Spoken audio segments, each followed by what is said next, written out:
Hello, പത്തരമാറ്റിന്റെ പുതിയൊരു വിശേഷത്തിലേക്ക് എല്ലാവർക്കും സ്വാഗതം. ഏതായാലും നമ്മുടെ ജലജയ്ക്കും അനാമികയ്ക്കും നല്ല സംശയമുണ്ട്. എന്താണെന്നല്ലേ, ഈ ദേവയാനിയും നയനയും തമ്മിൽ സ്നേഹത്തിലാണോ, അവരൊന്നായോ, നമ്മുടെയൊക്കെ മുൻപിൽ അഭിനയിക്കുന്നതാണോ, അത് കണ്ടുപിടിക്കാനുള്ള ഒരു ശ്രമത്തിലാണ് ജലജയും അനാമികയും. അതിനെപ്പറ്റി പറയുന്നതാണ് ഇന്നത്തെ വീഡിയോയിൽ ഉൾപ്പെടുത്തിയിരിക്കുന്നത്. വീഡിയോക്കുള്ളിൽ പോകുന്നതിന് മുമ്പേ സബ്സ്ക്രൈബ്, ലൈക്ക് ചെയ്ത് ഒന്ന് സപ്പോർട്ട് ചെയ്യാൻ മറക്കല്ലേ. അങ്ങനെ നമ്മുടെ ദേവയാനിയും നയനയും അമ്പലത്തിൽ വന്നിട്ടുണ്ട്. രണ്ടുപേരും രണ്ട് കാറുകളിലായിട്ടാണ് വന്നത്. അവരവിടുന്ന് പ്രാർത്ഥിക്കുകയൊക്കെ ചെയ്യുന്നുണ്ട്. പിന്നെ കാണിക്കുന്നത് അനന്തപുരിയാണ്.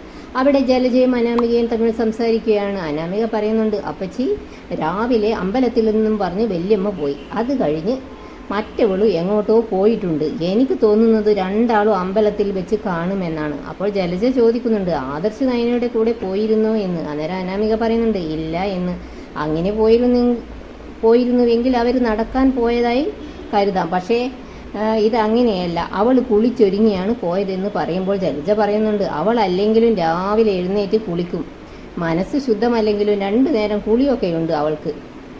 ഇപ്പോൾ കോലം വരെയൊക്കെ കുറവാണ്. അപ്പോൾ അനാമിക പറയുന്നുണ്ട്, എന്തിനാ കോലം വരയുന്നത്, അവൾ തന്നെ ഒരു കോലമാണല്ലോ, പിന്നെ എന്തിനാ വേറൊരു കോലം വരയ്ക്കുന്നത്. അന്നേരം ജലജ പറയുന്നുണ്ട്, അത് ശരിയാ, ഏതായാലും അവർ തമ്മിൽ അങ്ങനെ സ്നേഹത്തിലാണെങ്കിൽ അത് കണ്ടുപിടിച്ചേ പറ്റൂ.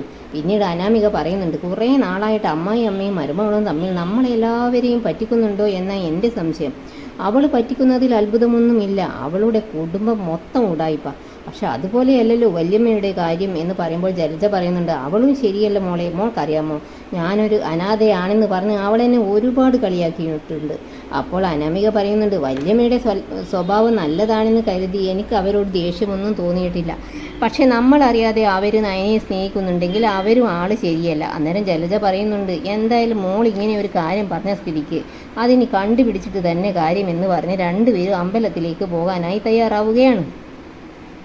പിന്നെ കാണിക്കുന്നത് അമ്പലത്തിൽ പ്രാർത്ഥിച്ചു കൊണ്ടിരിക്കുന്ന ദേവയാനിയെയും നയനയെയുമാണ്. അപ്പോഴേക്കും അങ്ങോട്ടേക്ക് കനകയും വരുന്നുണ്ട്. അവർ തമ്മിൽ പരസ്പരം കാണുകയും സംസാരിക്കുകയും ഒക്കെ ചെയ്യുന്നുണ്ട്. എങ്കിലും കനക വളരെ ദേഷ്യത്തിലാണ് സംസാരിക്കുന്നത്. ആദർശാണ് തെറ്റ് ചെയ്തത് എന്നുള്ള ഒരു വിശ്വാസത്തിലാണല്ലോ കനക. അതുകൊണ്ട് തന്നെ അവർക്കതൊന്നും ക്ഷമിക്കാനൊന്നും കഴിഞ്ഞിട്ടില്ല. കനക നയനയോട് പറയുന്നുണ്ട്, ഞാനും ഗോവിന്ദേട്ടനും നിന്നെ ഓർത്ത് നീറിയിട്ടാണ് കഴിയുന്നത് എന്നൊക്കെ പറയുന്നുണ്ട്. നയന അവരെ ആശ്വസിപ്പിക്കുകയും ചെയ്യുന്നുണ്ട്. പിന്നീട് നയനയും ദേവയാനിയും പുറത്തേക്ക് വരുന്നുണ്ട്. അപ്പോഴേക്കും ജലജയും അനാമികയും അവിടെ എത്തിക്കഴിഞ്ഞിട്ടുണ്ട്. നയന പെട്ടെന്ന് തന്നെ അവരെ കണ്ടതിനാൽ ദേവയാനിയോട് പറഞ്ഞിട്ട് അവിടെ നിന്ന് മാറി നിന്ന് വീണ്ടും കനകയുടെ അടുത്തേക്ക് തിരിച്ചു പോകുന്നുണ്ട്. അപ്പോഴേക്കും ജലജ ദേവയാനിയെ കാണുന്നുണ്ട്. എന്നിട്ട് അനാമികയോട് പറയുന്നുണ്ട്, അതാ നിന്റെ വല്യമ്മ വരുന്നുണ്ട്. ദേവയാനി എന്നിട്ട് അവരുടെ അടുത്തേക്ക് വരുന്നുണ്ട്. ദേവയാനി അടുത്തേക്ക് വന്നതും ജലജ പറയുന്നുണ്ട്, ഏട്ടത്തി ഇനി കള്ളത്തരമൊന്നും പറയണ്ട, ഏട്ടത്തിക്കൊപ്പം ഏട്ടത്തിയുടെ മരുമകളും വന്നിട്ടുണ്ടെന്ന് ഞങ്ങൾക്കറിയാം, അതിനുള്ള തെളിവും ഇവിടെയുണ്ട്. അന്നേരം ദേവയാനി ചോദിക്കുന്നുണ്ട്, എന്താ തെളിവ്, കാർ കണ്ടിട്ടാണോ നീ പറഞ്ഞത്? അപ്പോഴും നീ കണ്ടല്ലോ, ഞങ്ങൾ രണ്ടാളും 2 കാറിലാണ് വന്നത്, അല്ലാതെ ഒരു കാറിലല്ല. അന്നേരം ജലജ പറയുന്നുണ്ട്, അത് ഞങ്ങളെ തെറ്റിദ്ധരിപ്പിക്കാൻ വേണ്ടിയിട്ടല്ലേ. അത് കേട്ട് ദേവയാനി പറയുന്നുണ്ട്, അതിൻ്റെ ആവശ്യം എനിക്കില്ല, അകത്തേക്ക് പോയി നോക്ക്, അവളുടെ അമ്മയും വന്നിട്ടുണ്ട്, അവർ പറഞ്ഞിട്ടായിരിക്കും അവൾ വന്നത്, അല്ലെങ്കിലും അവരൊക്കെ ഈ ക്ഷേത്രത്തിൽ നമ്മളെപ്പോലെ തന്നെ എപ്പോഴും വരുന്നവരാണ്, അല്ല ഞങ്ങളെ ചെക്ക് ചെയ്യാനായിട്ട് ഇറങ്ങിയതാണോ നീ മോളും കൂടി? അത് കേട്ട് അനാമിക പറയുന്നുണ്ട്, അയ്യോ അല്ല, അപ്പച്ചിക്ക് അമ്പലത്തിലേക്ക് വരണമെന്ന് പറഞ്ഞപ്പോൾ ഞാൻ കൂട്ടിന് വരികയായിരുന്നു. എന്നാൽ പിന്നെ തൊഴുതിട്ട് 2 പേരും പോകാൻ നോക്ക്, വെറുതെ അനാവശ്യ സംശയവുമായി നടക്കാതെ. അതും പറഞ്ഞ് ദേവയാനി അവിടുന്ന് പോകുന്നുണ്ട്. ഏതായാലും കള്ളം കണ്ടുപിടിക്കാൻ വന്നിട്ട് 2 പേരും ഒന്ന് ചമ്മിപ്പോയി. എങ്കിലും ജലജ പറയുന്നുണ്ട്, ഇതിൽ എന്തോ കള്ളത്തരമുണ്ട് മോളെ. അപ്പോൾ അനാമികയും പറയുന്നുണ്ട്, അത് ഉറപ്പാ, അല്ലെങ്കിൽ എല്ലാവരും ഇങ്ങനെ ഒരുമിച്ച് സമ്മേളിക്കില്ല.